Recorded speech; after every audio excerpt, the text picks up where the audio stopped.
पापा ये क्या कर रहे हैं आप? हटिए सामने से। अरे क्या बोल रहे हो पापा आप? हटो सामने से। अरे मुझे ऑफिस के लिए लेट हो रहा है। जीजा जी, ये पुट्ठा तो हमारा सारा भांडा ही फोड़ देगा। जाकर रोको इसे। अरे पापा, अब भैया को परेशान क्यों कर रहे हैं? उनको ऑफिस जाने के लिए लेट हो रहा है। अब चलिए मेरे साथ, चलिए। पापा मैं जानता हूँ माँ के गुजर जाने के बाद आप बहुत ज़्यादा अकेले पड़ गए और उनके अलावा कोई आपकी बातें समझ भी नहीं पाता था। एक वही थी जो आपकी सारी चीज़ों का ध्यान रखती थी और आपका ख्याल भी रखती थी। पापा मेरे पास ना एक आइडिया है। मुझे तो आपकी सारी बातें समझने में अभी वक्त लगेगा, पर अभी के लिए आप मुझे ना ज़रूरी चीज़ समझा दो। जैसे आपको कभी मदद की ज़रूरत हो या आप कभी परेशान हो, तो आप ऐसा कौन सा इशारा करेंगे जिससे मुझे समझ आ जाएगा कि आपको मेरी मदद की ज़रूरत है।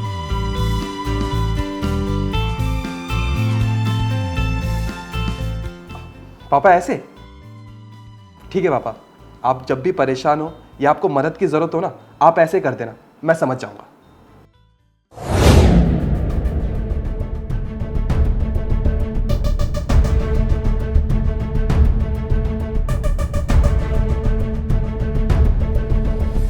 पापा ऐसे मदद के इशारे क्यों कर रहे थे और बहुत परेशान भी लग रहे थे? मुझे लगता है कुछ तो गड़बड़ है, जाके देखना होगा।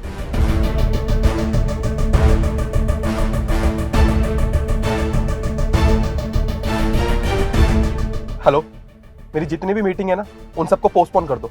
मुझे आने में थोड़ा लेट होगा। ओके।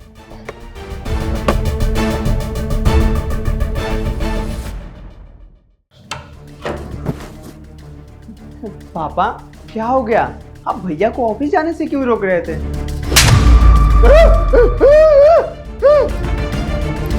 अबे बुड्ढे, कहाँ भागा जा रहे हैं? राहुल, मुझे लगता है ना कि तुम्हारे पापा को हमारे प्लान के बारे में सब पता चल चुका है। हाँ यार, मुझे भी यही लगता है।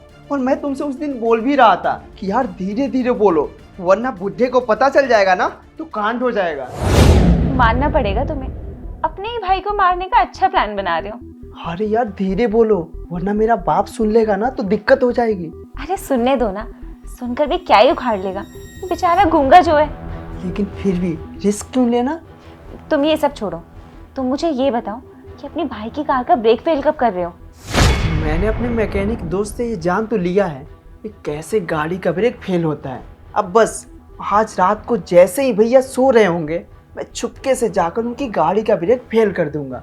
और जैसे ही भैया सुबह ऑफिस के लिए निकलेंगे, उनका काम तमाम हो जाएगा। तुम ना बहुत टेंशन लेते हो। अब इस बुड्ढे को पता चल भी गया तो क्या हो गया? अपने बेटे को तो बता नहीं पाया, ऊपर से इसका बेटा इसे पागल और समझ रहा होगा।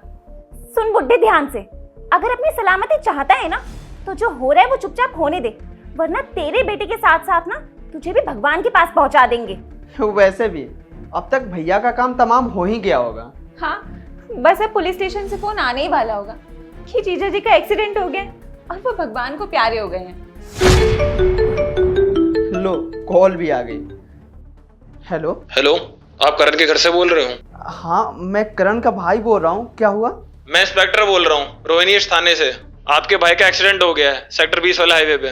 क्या सर, ऐसा कैसे हो सकता है? आप रुकिए, हम अभी आते हैं। सही हुआ, अब इस पूरे प्रॉपर्टी का मालिक हुआ मैं। ओ हेलो, भूलो मत, इस पूरी प्रॉपर्टी में ना आधा हिस्सा मेरा भी है। हाँ मेरी जान, मैं तुम्हें कैसे भूल सकता हूँ। अब मैं और तुम करेंगे शादी और इस पूरे प्रॉपर्टी पर राज करेंगे। चलो अब ज्यादा देर ना करते हुए अपना ड्रामा चालू करते हैं।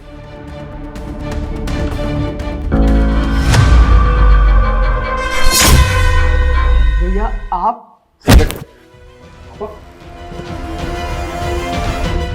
क्या हुआ? तुम लोग यही सोच रहे हो ना कि मैं जिंदा कैसे बचा? और ये इंस्पेक्टर साहब यहां पे क्या कर रहे हैं? मैं बताता हूं।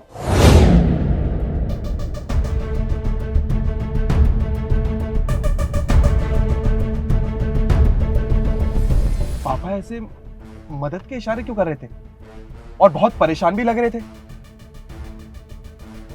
मुझे लगता है कुछ तो गड़बड़ है, जाके देखना होगा। राहुल, मुझे लगता है ना कि तुम्हारे पापा को हमारे प्लान के बारे में सब पता चल चुका है। हाँ यार, मुझे भी यही लगता है। और मैं तुमसे उस दिन बोल भी रहा था कि यार धीरे धीरे बोलो, वरना बुढ़े को पता चल जाएगा ना तो कांड हो जाएगा। Hello police. और जो तुम्हें कॉल आया था ना, वो मैंने ही किया था। भैया हमें माफ कर दो, हमसे बहुत बड़ी गलती हो गई। आज के बाद ना ऐसी गलती कभी नहीं होगी। प्लीज हमें जेल मत भिजवाओ। चुप कर तू। तूने गलती नहीं की, तूने गुनाह किया गुनाह, और उसकी सजा ना तुझे कानून देगा। तुझे जरा सी भी शर्म नहीं आई? अपने भाई को जान से मारने की कोशिश की तूने। अरे तेरे से अच्छे तो दुश्मन होते हैं, दुश्मन। वैसे तुम दोनों मुझे बताओगे, तुम दोनों का ये सब कब से चल रहा था? और मेरी जान क्या कर रही हो? मुझे तुमसे कोई बात नहीं करनी। अरे इतना चिढ़ क्यों रही हो, क्या हो गया? तुम्हें नहीं पता है क्या हुआ है? इतने दिन से बोल रही हूँ कि इस प्रॉपर्टी में से आधा हिस्सा अपने नाम करा लो, लेकिन तुम वो की सुनते ही नहीं हो। अरे हिस्सा मेरे नाम नहीं है तो क्या हो गया? हक तो मेरा भी है ना इस पूरे घर पर। कोई हक नहीं है। अगर 1 रुपया भी खर्च करना हो ना तो उससे पहले तो अपने भैया से पूछना पड़ता है तुम्हें। यही तो दिक्कत है। अगर आधी प्रॉपर्टी मेरे नाम भी हो जाएगी ना, तब भी भैया ही हुक्म चलाएंगे। परेशान हो चुका हूँ मैं, घुट घुट के जीना पड़ता है मुझे। वो कमाने क्या लग गया है, पता नहीं खुद को क्या समझता है। तो अपने भैया को ही रास्ते से हटा दो।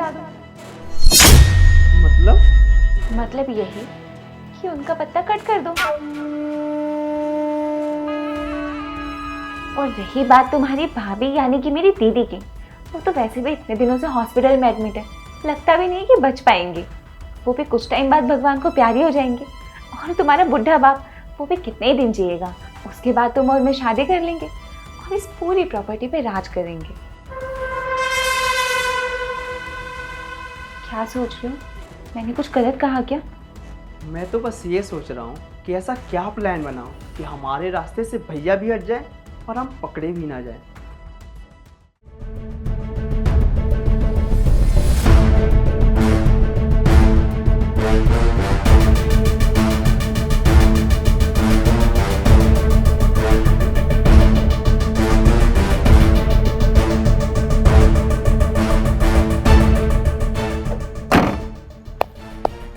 हो गया काम। अब भैया को कोई नहीं बचा सकता। कितने नीच इंसान हो तुम दोनों। मेरा भाई तो नीच था ही, पर तुमने भी नीचता की कोई कसर नहीं छोड़ी। अरे तुम अपनी बहन की भी सगी नहीं निकली। अरे मुझे लगा था कि तुम अपनी बहन की परवाह करती हो, इस घर में रहने वाले लोगों की परवाह करती हो। और मैंने भी हाँ इसलिए भर दी थी क्योंकि मुझे लगा था कि तुम पापा का ध्यान रखोगी, उनके खाने पीने का ध्यान रखोगी। काजल के अलावा ना एक तुम ही थी जिसपे हम भरोसा करते थे। लेकिन सच तो ये था कि तुम्हें और मेरे भाई को आशिकी लड़ानी थी। अरे तुम्हें जरा सी भी शर्म नहीं आई? तुम अपनी बहन का सुहाग उजाड़ने चली थी। जीजू, मुझे माफ कर दो। मुझसे बहुत बड़ी गलती हो गई। आगे से ऐसी गलती दोबारा नहीं होगी। और मैं आपसे वादा करती हूँ, मैं इसके साथ अपने सारे रिश्ते नाते खत्म कर दूंगी। और मैं आपके पापा का और पूरे घर का अच्छे से ख्याल रखूंगी। और प्लीज जीजू, हम दोनों को जेल मत भिजवाइए। हम दोनों की पूरी जिंदगी खराब हो जाएगी। ये ड्रामा करना ना मेरे आगे बंद कर दो। अरे तुम प्रॉपर्टी के लालच में इतने अंधे हो गए थे कि तुम्हें रिश्ते नाते नहीं दिखे। अरे क्या करोगे प्रॉपर्टी का जब कोई अपना ही नहीं बचेगा तुम्हारे पास। खैर, तुम लोगों को समझाने का ना कोई फायदा नहीं, क्योंकि जो इंसान लालची होता है ना, उसको लालच के सिवा कुछ नहीं नजर आता। जो अपनों को मारने से पहले एक बार भी ना सोचे, वो किसी का सगा नहीं हो सकता। आज से तुम दोनों से ना हमारे सारे रिश्ते नाते खत्म। इंस्पेक्टर साहब, लेके जाइए इन्हें। अब तुम दोनों जाओगे थाने। पापा बचा लो, पापा भैया।